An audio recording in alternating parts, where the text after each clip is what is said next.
Have you ever wondered how to tweak your pricing so that more customers will buy? If you raise your prices, would your sales decrease? Not necessarily. Today, we talk with Amazon bestselling author Allan Langer about pricing strategy and how to sell more by selling less. Welcome to the Friday Habit with Benjamin Manley and Mark Labriola II. The Friday Habit is for creators, entrepreneurs, and agency owners looking for actionable ideas on how to grow their business and be more profitable. We'll pull from our combined knowledge of over 20 years and interview thought leaders that will inspire you and give you the motivation you need to kick your business into high gear. Buckle up. It's Friday. Hey. It's Friday. Hey, Mark. How's it going, Ben? It's going really well. How was your weekend? Oh, it was fantastic. Or should I say, how was your week, since this is definitely Friday that we're recording? This is definitely a Friday. My week was so good. It was filled with adventure and excitement and food. I find that my team, they just love when I bring food to the office. So I'll just surprise them with street tacos and it makes everybody's spirits lifted. And I'm like, this was easy. $30 to bring this much joy. That's amazing. Well, one thing that really brings me joy is when we get reviews from our listeners. So should we tell them how the review challenge works? Yeah. So go on to iTunes, wherever you get your podcast, and leave a 5-star review and leave a comment. And in that comment, we would like you to use our randomly generated noun. Oh yeah, a randomly generated noun. And so, Ben, what is that noun? The suspense, Ben, is killing me. My website got closed. Oh no. Our randomly generated noun website has crashed. There's no way to randomly generate one from my brain. All right, here we go. It's back up. Oh, nice. Perfect. Candidate is your random noun. Candidate. All right. Squeeze in the word candidate into your next review and you may be entered to win something. No, that's not true. But you will have our eternal gratefulness for your review. We really appreciate it. Well, hey, enough jacking around. Let's get to business. It's business time. I'm excited for today's guest. Why don't you give us a little intro to who we have on the show today? Today, we have Allan Langer with us. He's the author of Amazon bestseller, The 7 Secrets of Selling More by Selling Less. With close to 3 decades of sales excellence, Allan coaches and trains sales teams around the world to solve instead of sell. Allan, welcome to the Friday Habit. Gentlemen, thank you for having me. I'm excited to be here. And that was, I was ready to generate a noun if the computer didn't work. So I should have given you a heads up and you could have generated that for us. Thanks for having me, guys. Yeah, happy to have you. And I'm super excited to talk to you today specifically about pricing. I know you have a whole book, The 7 Secrets of Selling More by Selling Less, but the thing I'm most curious about for today is about some pricing psychology stuff. So I was wondering if you could kind of walk us through from your book some of the top tips that you have to, helping us price our products or services so we can sell more. Yeah, it's actually, I would say it's probably one of my favorite chapters in the book. I really enjoyed writing it, and I really kind of got addicted to pricing when I was selling sort of toward the end of my career, because what happens with salespeople is pricing, with the exception of the retail industry, pricing is usually an afterthought, or it's generated by some sort of algorithm, or if you're in a mom and pop shop, they're sitting at Starbucks figuring out what they should charge for the new t-shirts coming in. There's no strategy behind it. The only strategy is, all right, if we sell it at $10, we're going to make this so we can pay our insurance and we can pay our employees, things like that. But there's so much more behind pricing, and a lot of it is psychological. And most people do not look at or even entertain the fact that pricing is, people buy pricing psychologically. They buy things because of feeling, because of emotions, and that comes down to psychological occurrences in the brain. And when you actually incorporate that into your pricing, you'll actually just sell more, even if the pricing is higher than what you think it should be. That's very interesting. So give us some examples of that. Examples. I'll give you a great example of it. The number 9. So everyone knows the number 9. It's a retail cornerstone where $9.99. Yes, it's very rare to see a price in a store that doesn't end in a 9. That's not by accident. That is a psychological proven effect when you buy something. So $9.99 feels better and looks better than $10, even though it's 1 cent. But what's really fascinating about the number 9 is, and with all the research that's been done, they still don't understand why psychologically 9 feels better than a 0. Now, what they wanted to do, so one of these studies that I really, really loved was they wanted to see if it's the number 9 itself or if it's the fact that it's 1 cent less that makes people buy. So they took a woman's blouse in a regular, department store, same exact blouse, but they sold it for 3 different prices. They sold one for $34, they sold one for $39, and they sold one for $40. So 34, 39, and 40. Out of those 3 choices, which one do you think would sell the most? The cheapest one, right? The cheapest one. Everyone think, well, I would obviously buy the $34 blouse. It wasn't even close. The $39 blouse outsold the other 2 by about 90%. Wow. So that showed researchers that it wasn't the fact that the 39 was less than the 40, but the 9 does something in your brain to actually make you spend $5 more than the $34 blouse. And they're really still trying to figure out why. So big tip number 1, even if you're a consultant or something where you're used to charging something that ends in a 0, like $1,500, $2,100, end it in a 9, even a 7. A 7 has the kind of the same effect. End it in a 9 or a 7, and you'll actually sell more because you're doing that.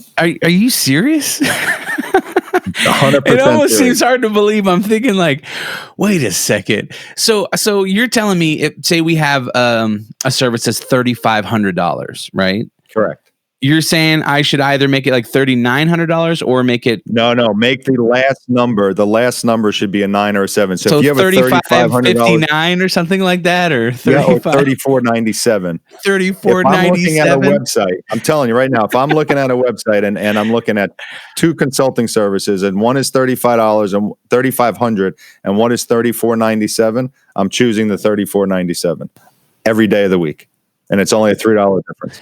Yeah, and it's so interesting. It's like one of those things where, like, me personally, and I'm curious what your philosophy is on this, but I've always just picked round numbers. I'm like, hey, I'm not going to trick anybody into thinking this is cheaper. It's like $1. Like, I respect my clients enough to be like, I know you can tell a difference between something that's $1 cheaper or $3 cheaper. So you're saying it's not about tricking people into thinking that it's cheaper. It's just like it actually feels better or feels more official or something like that. Exactly right. Yeah, you're not doing it to trick people. You're doing it because you want people to have a comfortable feeling buying something from you. Mm-hmm. And again, with there's been thousands of studies on it.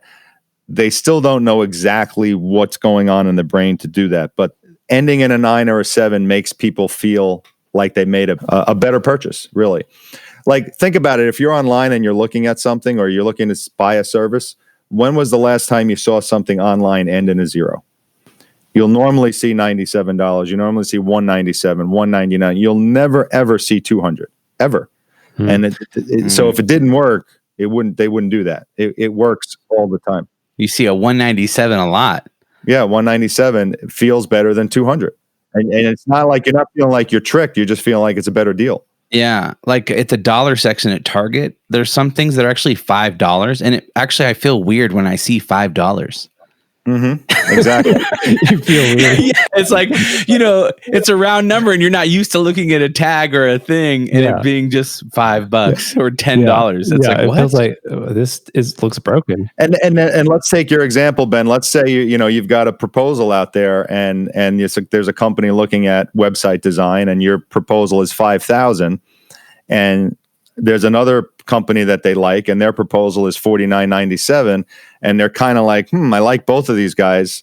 Psychologically, there's more of a chance of them choosing the $49.97 than the $5,000, unless you really blew them away with your own presentation yourself. That's interesting. So, okay, here's something I've seen before. When you're looking at prices, have you ever seen one of those like really oddly specific prices? Like it almost seems randomly specific, where it's like $1,284.52 for my course versus just like $1,300 or something. Now, that's a little different than us saying using a 9 or a 7. Is there a strategy behind that that makes sense or works? Do you know? Like, I'm curious about that. Yeah, I think when I see those type of things, that to me tells me that the bean counters are in charge of the pricing, and they use some sort of algorithm to figure it out, and that's what came up. There's no way you would put $1,297.15 as a price unless it was generated by a computer. Right. So when I see something like that, I think it's a computer generated type of thing. When it's done by a human being and it's done right, it should always be a 9 or a 7. I'm curious, have you seen any studies from different cultures? Because I was wondering if it's a culturally taught thing, over time that would, it doesn't really matter. I guess it does work, but it's just interesting. I wonder if there's any cultural studies of different countries or anything where they have a different thing they're used to. Yeah, I haven't done any studies outside, or haven't looked at any studies outside the United States or the UK or in England. That it's very, very similar with pounds. The concept is exactly the same because the psychological effect is exactly the same. And then that's a good segue into a second tip where, and again, you'll see this. I pay attention to this probably a lot more than other people because I'm a geek about pricing. But once I love seeing the techniques being used and being used the right way. So not only can you end things in a 7 or a 9, but then you actually give people choices to choose. You don't want to just give one price. You want to give people a choice. And the psychological reason for that is rather than making them decide, do I want to buy this? They're deciding psychologically, what program do I want to buy instead? So they become a buyer before they're a buyer because they're now choosing what program or what offer, what package that you have. So if you can list things in 3, and I can tell you a story in a second about that, but end in a 7 or a 9 and then list things in 3 and give people a choice, you're well on your way to making that sale. Yeah, that's really interesting.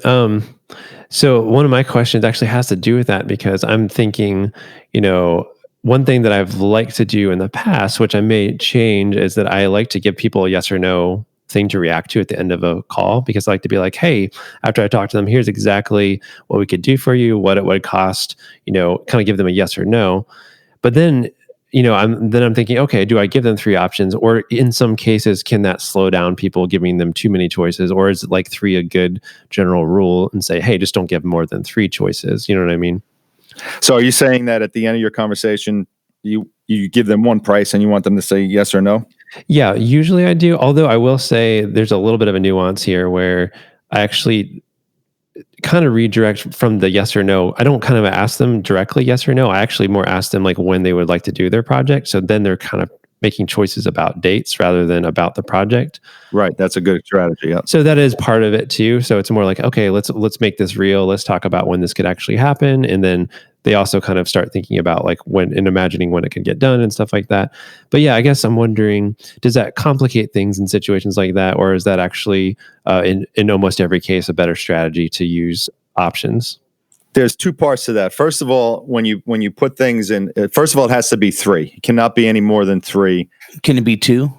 2 doesn't have the same effect. And when I tell you this story, you'll understand it why. But unless it's visual, unless it's in front of them on a piece of paper or on a screen, saying it is not going to have nearly the same effect. So if you're having a conversation and you're making them, make the decision over the phone, you may want to stay with that strategy. But if you're going to send them a proposal, it absolutely should have 3 choices.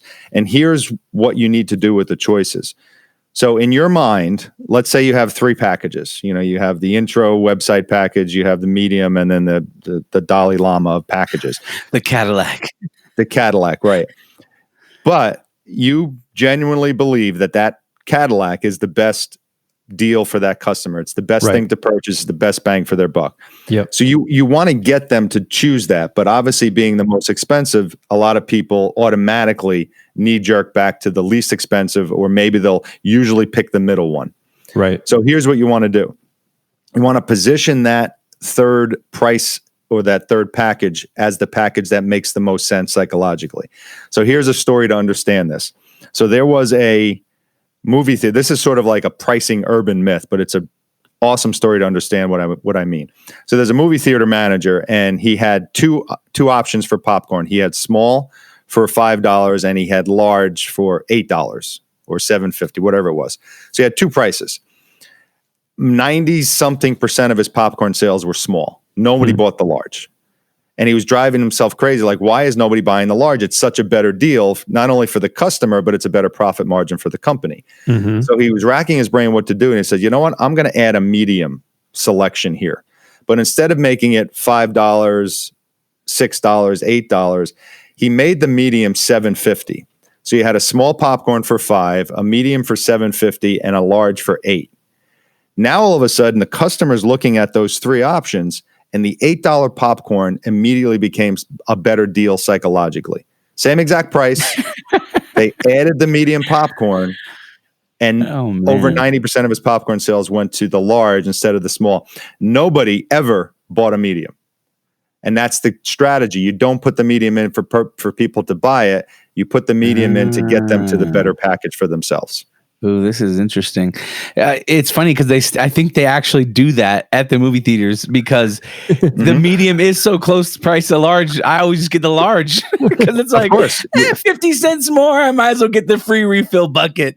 Right, exactly. And they even ask you, they upsell you at the register. They say, well, for a quarter more, would you like to get the large? They do that, but see, I've never heard this before because normally what I've heard is, okay, you do three pricings and you want to drive people to the middle one, because but we're driving people to the large. I like that. Yeah, I like to get them to the better package because, see, to me, when you drive them to the middle one, that's fine. That's a strategy that a lot of people use because they make the intro package sound so cheap you don't want to get it. They make the big package so expensive. Right. Like, well, I'm just going to pick the middle, which is fine, but to me, that makes me feel like I'm settling for something that when I really could get the better one. If I'm actually feeling like I got a great deal and it's the best package, man, you got a great customer now. You got like, wow, I got a great deal from this company. I got their best package and it was a great price psychologically. If I made that medium popcorn $6.25, everyone would buy the medium popcorn. And you'd be like, all right, I bought a medium popcorn. But if you buy the large, you're like, hey, honey, look at this. I got this large popcorn. It's only 50 cents more than the medium. That's right. I'm a winner. You look like a genius. Exactly. Again, it's all psychological. Just scammed this movie theater, and they don't even know how good of a deal I got. That's really interesting. So when I send out a package, when I send out a proposal, and I really understand what the customer wants, I really try to guide them toward the larger package because they're going to feel better. And sometimes they're like, oh, it's not what I wanted to spend. But then when they think about it, like, just for another $500, I can get all of this extra stuff. So that's so, but it's always got to be in three. Yeah. Which makes so much sense to me. I mean, we're a content agency, so we're creating photos and videos, and we're doing social media management. We're doing all these kind of marketing things, and I'm always feel like, oh man, you guys, if we just spend this much, we could also get a custom website, and we could also do these other things. And so really pushing people into the top tier package is also going to be this is best experience, and they're going to get everything that they really want. So I like that idea. Yeah, it can never be, let me do this so I can make more money, because then it won't work. Even when you do that, a customer will smell that. Yeah. If it's genuinely like, this package is really the best package for my customer, they're going to know that, they're going to feel that. And that's the goal of the pricing it that way. That's good. Yeah, that's really good. Yeah, and that's an interesting distinction because in my meetings, I tend to recommend exactly what I think is right for them, whether it's the small, medium, or large option. Right. But what you're saying is like if it's on your website, when you don't have control over that conversation where you can kind of explain why this is a good fit for their situation, or maybe the proposal, then it's like that's where this pricing stuff especially really helps a lot. Yeah, I mean, I would think in a proposal, you probably don't put pricing on your website, I don't think, right? No. Yeah, so, but when you get it to a proposal, even if it's a small, or let's say you think your medium package is the best one for them, maybe you design it where the medium package make them feel like it's the best package instead of just leaving it as the medium package. So there's ways to play with it, right? But you always want them to feel like they're getting the best package for the money. For sure. Obviously, you want to make as much money as well. But again, you're not going to, I did this video on LinkedIn yesterday about selling with integrity. You don't want to sell stuff to people that they don't need. There's a lot of companies out there that say, I'm going to just upsell you, to death, and you don't need half that crap that they're selling you. If you sell with integrity, you're guided by that. You'll be fine. Right. Yeah, for sure. There's many times where we talk to somebody and I want to launch a new website, and we're like, I would focus on getting these things in your business in order first, or you're going to be wasting money on building a website at this point until you have all your ducks in a row here. There you go. So that happens a lot. And that builds a lot of trust with people too. They know you're actually looking out for them. And it's like a long-term relationship. They won't forget that, because you actually kind of looked out for them. So, yep, 100%. Yep. Around pricing, because I'm thinking about, pricing, especially when I was first coming up, it was the most difficult thing for me. It was so hard to think, because at one point you're like, all right, I need money so I can shoot this video for $1,500, right? But then on the other side of things, I don't want to leave money on the table, right? And so, do you have any thoughts around, pricing and, what I see now, is a lot of guys coming up, they're just underpricing themselves, and it's hard for them to grow a business or be profitable because they're just not charging enough, So do you have any thoughts around, like figuring out how to price your service? I think a product makes a little bit more sense to me as far as, if it costs me 5 cents for, to buy this product, then I can do the math and figure out how to sell it at a price that is profitable. But when you're dealing with services, you're making a website or you're designing a logo or you're shooting a video. What are your thoughts and ideas around pricing services? So you have to decide at some point in your career what you're worth, and you have to stick with it. The companies or even the young people coming up, I always coach them. If you believe that you're worth $2,000 to develop this website, you have to stick to your guns and be at $2,000. I know it's so easy to say, all right, I'll just to get the job, I'll do this for you for $1,000. But it always will come back and bite you in the ass. One, because they're going to tell 3 other people that you did it for $1,000, and then you can never charge more. And 2, you're devaluing your own value. People appreciate the fact that, like, I know if I talk to someone, everyone always wants a good deal. You're always going to say, well, can you do a little better than that? And when someone says, no, that's my price, I actually respect that person more than the person who just drops right away and say, all right, I'll just do this for you for $1,500 instead of $2,000. So you really have to stick to your guns with your service. Come up with a price that's profitable for you, that you're going to make money, and you're going to come across as the company that does better work anyway. Because here's the other thing. If mostly clients that are shopping price, those are clients you don't want. You don't want price shoppers. Price shoppers are the worst shoppers in the world, because as you're developing it, they're going to want more and more for free. I recently just was ready to cut my head off. I took on this client that I should have never did. I should have called you, Ben. I told him I would design his website for him. I was stupid. And I think I told you this when we were talking. It's like, I now I know how to put together a website contract, because I never put in there how many revisions are allowed. Okay, and I would literally get 8 or 10 texts from this guy every single day. Well, I don't think the shade of blue is exactly what I'm looking for, or I think I need a comma here instead of the pure. It was an absolute nightmare. So, and he was a price shopper. So, never again. I learned my lesson a while ago. Oh man, this has been a very fascinating conversation. Don't forget to tune in next week for the second part of this episode. You're not going to want to miss it. And if you want to know more about the Friday Habit, head over to thefridayhabit.com, where you can connect with us and get more information about the download guide and learn how to really set aside one full day each week dedicated to working on your business instead of in your business. Yeah, and if you enjoyed this episode, please go to thefridayhabit.com/review.